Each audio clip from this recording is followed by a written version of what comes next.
Hi there, this is Rob, and this is the 2-minute overnight overview for Wednesday. I have a little research to share, but first let's review yesterday. Here's a look at the odd sheet as it stood on Tuesday afternoon. A quick look, and you can see that we had some of the index securities we tracked meeting the minimum long criteria.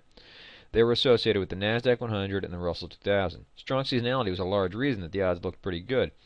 But we went over a few things in the trading room yesterday afternoon that led me to sit out and not attempt to trade. For one, I trade ES, and it wasn't near the minimum long criteria. Price action was bearish, and internals were mixed. Secondly, a large part of the strong seasonality numbers were thanks to the fact that today is a Fed day. But as I showed in yesterday's overnight overview, Fed days are not necessarily bullish when ES closes at a 20-day high.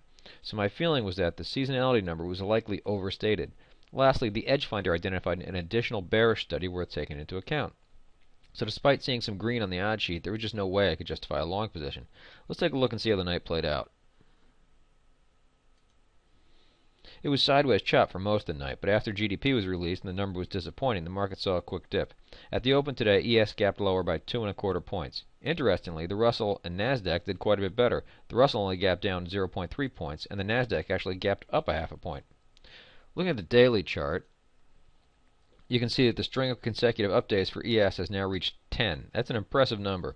I looked back to identify all other times since 2000 that ES had closed higher at least 8 days in a row.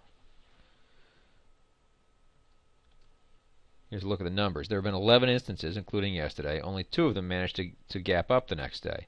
And with some big gaps down in the mix, net losses were fairly sizable.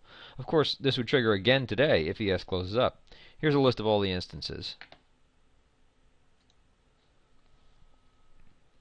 Most of them have occurred since 2009. I don't see anything really alarming here. While the number of instances is low, these results seem to confirm other strongly overbought studies I've shown recently, such as the 2-period RSI study from last week. So I'd again be cautious on the long side. Thanks for listening, and rest easy.